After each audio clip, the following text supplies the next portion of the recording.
ជំរាបសួរហើយនឹងសួស្តីដល់ពុកម៉ែបងប្អូនសមាជិកទាំងអស់គ្នានៅក្នុងថ្ងៃទី30ម្សិលមិញពុកម៉ែបងប្អូនណាបាទចូលសាហាវខ្លាំងមែនទែនពុកម៉ែបងប្អូនបាទជើងចូលសាហាវខ្លាំងមែនទែនសម្រាប់ពុកម៉ែបងប្អូនសមាជិកលេខ free យើងគឺចូលបាន7គត់ហើយនឹង6116បងប្អូនណាចូលបាន7គត់និង6116បងប្អូនបាទសម្រាប់លេខអូខ្ទង់គឺចូលបានខ្ទង់7បងប្អូនណាចូលបានខ្ទង់7បងប្អូនសមាជិកហេងសាហាវខ្លាំងមែនទែនពុកម៉ែបងប្អូនសមាជិករបស់យើងនោះគឺចូលជារៀងរាល់ថ្ងៃតែម្ដងបងប្អូន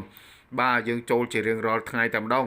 ចំណែកបងប្អូនសមាជិកដែលគាត់ធ្វើការចូលឈ្មោះចូលលេងជាមួយបងប្អូននៅក្នុងថ្ងៃទី30គឺចូលបានសាហាវទៀតហើយពុកម៉ែបងប្អូនណាបាទយើងចូលបានសាហាវទៀតហើយយើងចូលបានទាំងយប់ចូលបានទាំងថ្ងៃពុកម៉ែបងប្អូនណាយើងចូលបានទាំងយប់ចូលបានទាំងថ្ងៃពេលថ្ងៃយើងចូលបានចេញចំ16ចំប៉ុសសេពុកម៉ែបងប្អូនបាទពេលថ្ងៃយើងចូលបាន16ចេញចំប៉ុសសេហើយយប់ឡើងយើងចូលបាន09កៅគត់ពុកម៉ែបងប្អូនដែលជាលេខបុកទាំងអស់តែម្ដងបងប្អូនណា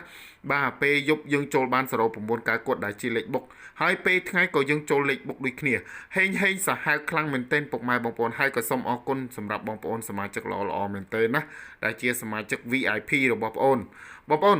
បាទនៅក្នុងថ្ងៃទី31គឺមានលេខច្បាស់ឲ្យពុកម៉ែបងប្អូនសមាជិកយកទៅលេងទៀតហើយសម្រាប់ថ្ងៃទី31ណាហើយក៏បងប្អូនមានលេខ free ឲ្យពុកម៉ែបងប្អូនសមាជិកយកទៅលេងដែរសម្រាប់លេខ free របស់បងប្អូននៅក្នុងថ្ងៃទី31ហ្នឹងគឺឲ្យបាទ28 78 19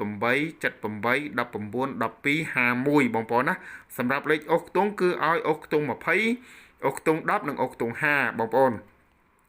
បាទសម្រាប់3លេខវិញគឺឲ្យ519គុណបាទ591និង519ហ្នឹងឯងពុកម៉ែបងប្អូនគឺឲ្យគុណបងប្អូនហើយនឹង912បងប្អូនបាទនឹង912អញ្ចឹងពុកម៉ែបងប្អូនស្រឡាញ់លេខណាអាចយកលេខនឹងយកទៅលេងបានឬក៏បងប្អូនគិតថាលេខទាំងអស់ហ្នឹងច្រើនក្របច្រើនលេខបងប្អូនចង់បានលេខបុកចំនៅក្នុងថ្ងៃទី31គឺមានលេខច្បាស់មួយក្របពុកម៉ែបងប្អូនគឺច្បាស់ពេលយប់បងប្អូនណាបាទច្បាស់ពេលយប់បងប្អូនចង់បានអាចធ្វើការទំនាក់ទំនងចូលឈ្មោះចូលលេងជាមួយបងប្អូនបានតាមរយៈ account Facebook របស់បងប្អូនដែលមានឈ្មោះថាតម្រុយឆ្នោតយួនគ្រូច្បាស់និងលក់លេខឆ្នោតថ្មីសូមបងប្អូនជួយ like ជួយ share បងប្អូនណាជួយ like ជួយ share និងជួយបាទ comment ល្អឲ្យបងប្អូននិងបងប្អូនមានកម្លាំងចិត្តឲ្យពុកម៉ែបងប្អូនរកលេខឲ្យច្បាស់ទៀត